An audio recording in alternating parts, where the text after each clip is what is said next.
भगवान श्री कृष्ण कहते हैं, जो अहंकार से मोहित हो जाता है वह सोचता है मैं करता हूँ। तो जो होता है अच्छे के लिए होता है।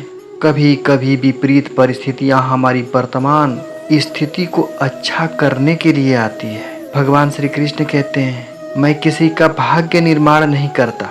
हर व्यक्ति अपना भाग्य स्वयं बनाता है। जो कुछ हुआ अच्छे के लिए हुआ, जो हो रहा है अच्छे के लिए हो रहा है, जो होगा वह भी अच्छे के लिए ही होगा। भगवान श्री कृष्ण कहते हैं, जिस इंसान के चारों तरफ नकारात्मक लोग रहते हैं उस इंसान का मंजिल से भटक जाना तय है। जो कर्म में अकर्म देखता है और अकर्म में कर्म देखता है वह मनुष्यों में बुद्धिमान होता है। भगवान श्री कृष्ण कहते हैं, आप केवल कर्म के हकदार हैं, उसके फल का नहीं। मनुष्य अपने विश्वास से निर्मित होता है। जैसा वो विश्वास करता है वैसा वो बन जाता है। कोई भी व्यक्ति जो अच्छा काम करता है उसका कभी भी बुरा अंत नहीं होगा।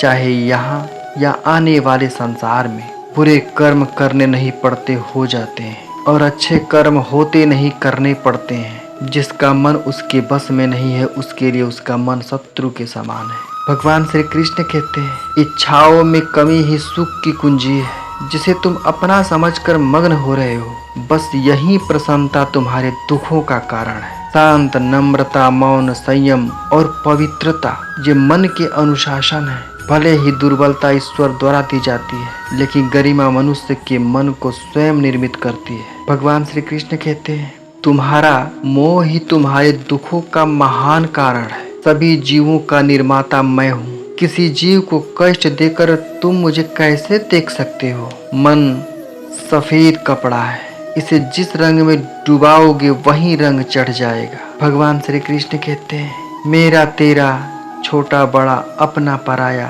मन से मिटा दो, फिर सब तुम्हारा है और तुम सबके हो। आत्म विनाश और नरक के 3 द्वार है, वासना, क्रोध और लोभ। भगवान श्री कृष्ण कहते हैं, वक्त से हारा या जीता नहीं जाता, बल्कि वक्त से सीखा जाता है। संदेह करने वालों को न तो इस दुनिया में और न उस दुनिया में खुशी मिलती है। इसलिए खुशी की कुंजी इच्छाओं की कमी है। तो संतुष्ट मन इस विश्व का सबसे बड़ा धन है। भगवान श्री कृष्ण कहते हैं, बड़प्पन वह गुण है जो पद से नहीं संस्कारों से प्राप्त होता है। व्यक्ति या जीव का कर्म ही उसके भाग्य का निर्माण करता है। धर्म केवल कर्म से होता है। कर्म के बिना धर्म की कोई परिभाषा ही नहीं है। भगवान श्री कृष्ण कहते हैं, अहंकार करने पर इंसान की प्रतिष्ठा, वंश, वैभव तीनों ही समाप्त हो जाते हैं। जीवन में कभी भी किसी से अपनी तुलना मत कीजिए। आप जैसे हैं सर्वश्रेष्ठ हैं। जो अपने मन पर नियंत्रण नहीं रखता वह स्वयं का धीरे धीरे शत्रु बनता जाता है।